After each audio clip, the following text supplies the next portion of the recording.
Mo mú ètò obìnrin rere wá sí etí ìgbọ́ yín láti ilé iṣẹ́ Message of Salvation Women Ministry nílùú Ìlọrin, Kwara State, Nigeria. Orúkọ èmi ẹni tí ó ń bá yín sọ̀rọ̀ ni Florence aya Àjàgbé. Ẹ jẹ́ kí a gbàdúrà. Olúwa Ọlọ́run wa, bí a ṣe fẹ́ kíyèsí àwọn ẹ̀kọ́ wọ̀nyí, ẹ̀yin pàápàá ni kí ẹ kọ́ wa kí a jẹ́ ẹni ìbùkún ní orúkọ Jésù Olúwa wa, àmín.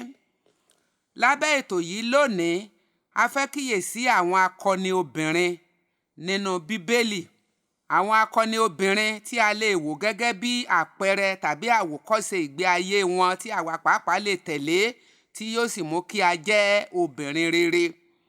Àkíyèsí pàtàkì: Ọlọ́run dá obìnrin pẹ̀lú ọkùnrin ní àwòrán ara rẹ̀.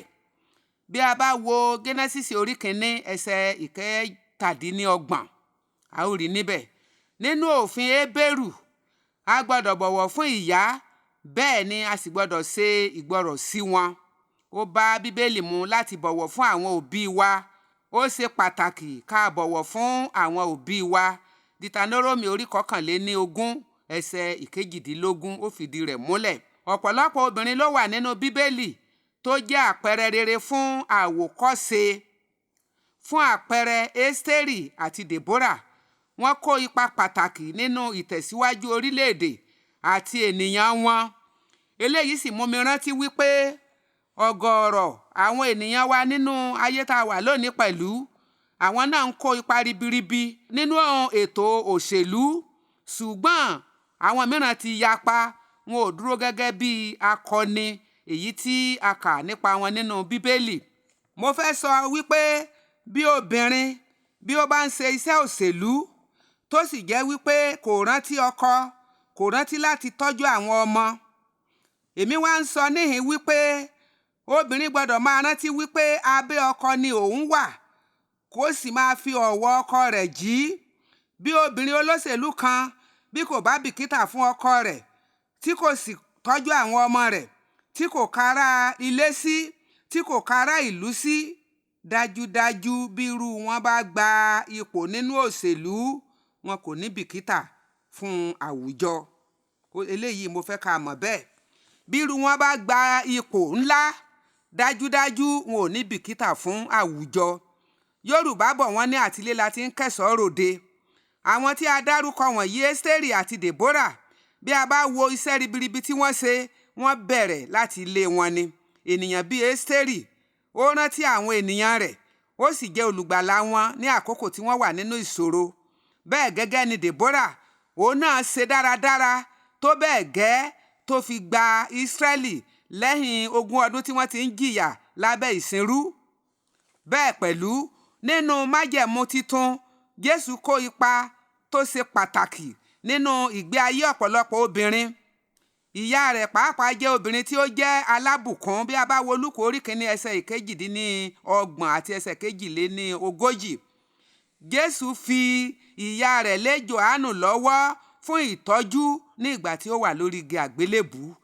Bí ó ṣe pàtàkì ká máa tọ́jú àwọn òbí, eléyìí sì fi sọ́dọ̀ àwọn obìnrin púpọ̀.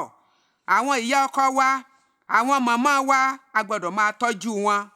Ọkọ ò lè níyàwó nílé kó lọ bu èlùbọ́, kó máa bu gàrí, níbo lẹ̀ ń gbé lọ, kó ní òun fẹ́ gbé lọ sọ́dọ̀ màmá òun. Iṣẹ́ àwọn obìnrin ni láti ṣe eléyìí. Tí a bá sì kọ̀ láti ṣe, à ń sọ fún àwọn ọmọ wa wípé lọ́jọ́ iwájú ẹ̀yin náà má ṣe fún wa. Ọlọ́run ò ní jẹ́ ká ṣe ká má jẹ. Gbogbo obìnrin yóò jèrè ọmọ, ẹ̀yin ọkùnrin náà ẹ ó jèrè àwọn ọmọ, ṣùgbọ́n iṣẹ́ àwọn obìnrin ni láti tọ́jú àwọn òbí. Ṣùgbọ́n níhìn Jésù, bí tí ó ṣe pàtàkì dé láti tọ́jú àwọn òbí, Jésù fi ìyá rẹ̀ lé Jòhánù lọ́wọ́ láti máa bójútó. Jésù dáríjì àwọn obìnrin tí ó kọ́ wọn lẹ́kọ̀ọ́, ó sì wò wọ́n sàn. Ó fún wọn ní ìgbàlà gẹ́gẹ́ bí ó ti fi fún àwọn ọkùnrin. Lẹ́yìn àjíǹde rẹ̀, àwọn obìnrin náà gba ẹ̀mí mímọ́. À ń sọ níbi àwọn akọni obìnrin, àwọn tí wọ́n rí àánú gbà. Ọlọ́run ó jẹ́ kí gbogbo wa ó rí àánú gbà. Nínú Ìṣe àwọn Àpọ́stélì orí 2 ẹsẹ̀ 1, a gbọ́ wípé àwọn ènìyàn gba ẹ̀mí mímọ́. Màríà ìyá John Mark gbé ilé rẹ̀ kalẹ̀ láti máa sìn níbẹ̀ ní ìlú Jerúsálẹ́mù. Ǹjẹ́ àwa náà máa ń ṣerú eléyìí láti gbé ilé wa kalẹ̀ fún iṣẹ́ rere, láti gbé kalẹ̀ fún iṣẹ́ ìhìnrere. Bí a bá fẹ́ jẹ́ akọni obìnrin, ọ̀kan nínú ohun tó yẹ ká máa ṣe ni eléyìí. A sì lè rí nínú Ìṣe àwọn Àpọ́stélì orí 12 ẹsẹ̀ 12. Lídíà ṣe bákan náà ní ìlú Fílípì. Ìṣe àwọn Àpọ́stélì orí 16 ẹsẹ̀ 14. Obìnrin ni ẹni tí àkọ́kọ́ tí Pọ́ọ̀lù wàásù sí, tí ó sì fi ààyè gbà á, tí ó sì fi ààyè rẹ̀ fún Jésù. Obìnrin ni ẹni tí Pọ́ọ̀lù kọ́kọ́ wàásù sí, tí ó sì fi ààyè rẹ̀ fún Jésù ní orílẹ̀-èdè Europe. Ìṣe àwọn Àpọ́stélì orí 16 ẹsẹ̀ 14. Lára àwọn 100 ènìyàn tó bẹ̀rẹ̀ ìjọ àkọ́kọ́ ní Jerúsálẹ́mù ni a ti rí àwọn obìnrin wọ̀nyí: Jòhánà, ìyàwó aláṣẹ ọba Hẹ́rọ́dù, Luke orí 8 ẹsẹ̀ 3. Maria àti Martha, Jòhánù orí 11, a lè rí àwọn nǹkan wọ̀nyí níbẹ̀. Maria aya Jákọ́bù kékeré, Mark orí 15 ẹsẹ̀ 40. Àwọn obìnrin, ọ̀nà ẹnìkọ̀ọ̀kan wa náà jìn. Àwa náà fẹ́ ní orúkọ nínú àkọsílẹ̀ fún iṣẹ́ rere. À ń dárúkọ àwọn ènìyàn wọ̀nyí tí wọ́n jẹ́ akọni obìnrin tí wọ́n ṣe iṣẹ́ rere. Àwa náà ń ṣe iṣẹ́ rere. Maria Magdalene, Mark orí 16 ẹsẹ̀ 9. Lẹ́yìn tí ó jọ̀wọ́ gbogbo agbára òkùnkùn tí Ọlọ́run gbà kúrò lọ́wọ́ rẹ̀, ó wá gbé iṣẹ́ ìhìnrere, ó gbé wọ̀ bí ẹ̀wù. Salome, a lè rí Mark orí 15 ẹsẹ̀ 40. Susanna, Luke orí 8 ẹsẹ̀ 3. Maria ìyá Jésù àti bẹ́ẹ̀ bẹ́ẹ̀ lọ. Bákan náà, àwọn ọmọbìnrin mẹ́rẹ̀ẹ̀rin ajíhìnrere Fílípì ni Ọlọ́run lò láti jẹ́ wòlíì fún iṣẹ́ Olúwa. A gbọ́ pé Fílípì bí àwọn ọmọbìnrin 4. Àwọn mẹ́rẹ̀ẹ̀rin sì wá jẹ́ òjíṣẹ́ Ọlọ́run. Wọ́n jẹ́ wòlíì. Kì í ṣerú àwọn wòlíì míì tá à ń rí nínú ayé lónìí o, tí wọ́n ń tanni jẹ, tí wọ́n fún yàn lórí ọṣẹ dúdú, ẹ máa lọ wẹ̀ lórí ìta. Rárá o, wòlíì Ọlọ́run gidi ni wọ́n. A lè rí eléyìí Ìṣe àwọn Àpọ́stélì nínú orí 21 ẹsẹ̀ 8 dé 9. Nínú orí tó parí ìwé Róòmù, àwọn obìnrin 8 ló wà nínú ènìyàn 26 tí Pọ́ọ̀lù dárúkọ pé Ọlọ́run lò láti ṣe iṣẹ́ ribiribi fún Jésù. Àkúílà, Priscilla mú Àpólò sí ọ̀dọ̀ wọn, wọ́n sì túbọ̀ sọ ìdí ọ̀rọ̀ Ọlọ́run fún un. Ìṣe àwọn Àpọ́stélì orí 18 ẹsẹ̀ 24 dé 26. Dájúdájú obìnrin di ipò pàtàkì mọ́ nínú ìwàásù ìhìnrere. A ti rí gbogbo àwọn ènìyàn wọ̀nyí tí wọ́n ṣiṣẹ́ ìhìnrere takuntakun. Àwa gẹ́gẹ́ bí obìnrin, àwa náà gbọ́dọ̀ ní ipa rere nínú iṣẹ́ ìhìnrere. Paul tún fi àwọn obìnrin, ó tún fún wọn ní ife ẹ̀yẹ. Ìyẹn ni wípé Paul tún fún àwọn obìnrin ní ẹ̀yẹ tó ga jù. Ó fún àwọn obìnrin ní ẹ̀yẹ tó ga jù ní ìgbà tí ó pè wọ́n ní ògo ọkùnrin. Ìkíni Kórìntì orí 11 ẹsẹ̀ 7. Ogunlọ́gọ̀ obìnrin mìíràn ló wà nínú Bíbélì tí a kò dárúkọ, ṣùgbọ́n wọ́n jẹ́ àwòkọ́ṣe àti ẹni tá a lè wò gẹ́gẹ́ bí àpẹẹrẹ nínú ìwà àti onífarajì nínú iṣẹ́ Ọlọ́run. Ní ìparí, ó wá kan ìwọ àti èmi. A ti dárúkọ ọ̀pọ̀lọpọ̀ àwọn tó bá Jésù ṣiṣẹ́, àwọn tí wọ́n ṣiṣẹ́ nínú májẹ̀mú láíláí. A dárúkọ díẹ̀ lára wọn. Gbogbo wọn náà kọ́ la dárúkọ, ṣùgbọ́n ìwọ àti èmi lọ́jọ́ iwájú níbo la ó ti máa dárúkọ rẹ̀. A dárúkọ àwọn ènìyàn wọ̀nyí nínú Bíbélì nítorí pé wọ́n ṣiṣẹ́ rere. Ǹjẹ́ ìwọ pàápàá ń ṣe iṣẹ́ rere? Àwọn akọni obìnrin bẹ́ẹ̀ pọ̀ nínú Bíbélì, ṣùgbọ́n díẹ̀ la dárúkọ lára wọn. Ipò wo ni ìwọ náà wà bí wọ́n bá wo ìtàn ayé rẹ lọ́jọ́ iwájú? Bí wọ́n bá fẹ́ kíyèsí ohun tó ti ṣe, bí ẹlòmíràn bá kú, tẹ́nìyàn bá kú, kódà tó bá jẹ́ ìyá àjẹ́, wọ́n á ní ó ṣe tó lè ṣe kó tó lọ, ó gbìyànjú, ó dáa, kí ló ṣe? Wọn ò ní sọ. Wọ́n ń sọ, ṣùgbọ́n àwọn ènìyàn ò mọ̀, àwọn sì mọ̀. Kí la ó sọ nípa tìrẹ náà? Àwọn wọ̀nyí ti ṣe tiwọn, wọ́n sì ti kọjá lọ.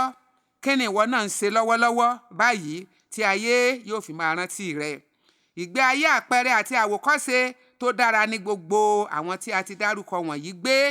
Ǹjẹ́ ìwọ pẹ̀lú ń gbé irú ìgbé ayé tí a lè fi mú ẹlòmíràn mọ̀ Jésù, tàbí tí ó lè mú ẹlòmíràn dúró nínú Jésù? Má gbàgbé, láìsí Jésù nínú ayé ènìyàn, irú ìgbé ayé bẹ́ẹ̀ jẹ́ òfìfo pátápátá ni bẹ́nìyàn ò bá ní Jésù. Ṣùgbọ́n bí ènìyàn bá ti gba Jésù dájúdájú tó sì rìn nínú rẹ̀, ó ti di pàtàkì, ó ti di ẹni pàtàkì, ó ti di ẹni tí ó ní orúkọ rere. ǹjẹ́ ìwọ pàápàá ní orúkọ rere? Ẹni tí ó ní ohun gbogbo òun ni ẹni tó ní Jésù. Obìnrin ó gbọ́dọ̀ ní Jésù nínú ayé rẹ̀. Ǹjẹ́ Jésù ń bẹ nínú ayé rẹ? Bí ó bá wà, tẹ̀síwájú nínú ṣíṣe ìfẹ́ rẹ̀. Bí kò bá sí, gba Jésù lónìí, ọ̀la lè pẹ́ jù. Bí o bá ń fẹ́ ìmọ̀ràn tàbí àdúrà, o lè yọjú sí ilé iṣẹ́ wa ní nọ́mbà 1 Yorùbá Road tàbí kó o pe nọ́mbà tí n ó dárúkọ yìí. Bí o bá ń fẹ́ láti ran ilé iṣẹ́ yìí lọ́wọ́, nọ́mbà yìí náà ló pè fún ìtẹ̀síwájú àwọn iṣẹ́ wọ̀nyí tí à ń ṣe. Ẹ má gbàgbé, à ń ran àwọn opó lọ́wọ́ àti àwọn aláìní. Bẹ́ẹ̀ gẹ́gẹ́ òun ni à ń ṣe àwọn ètò ọlọ́kan òjọ̀kan àdúrà ní gbogbo ọjọ́ Tuesday fún gbogbo àwọn obìnrin, èyí tí ó lè mú wa di obìnrin rere. Ọlọ́run yóò ràn wá lọ́wọ́ bí a ti ń gbọ́ àwọn ọ̀rọ̀ wọ̀nyí. Nọ́mbà yìí náà ni ẹ ó pè 09036932020. Lẹ́ẹ̀kan sí 09036932020. Ọlọ́run á ti gbọ́ ọ̀rọ̀ náà, ràn wá lọ́wọ́ ká lè tẹ̀lé ní orúkọ Jésù Olúwa wa. Àmín. Ó dìgbà.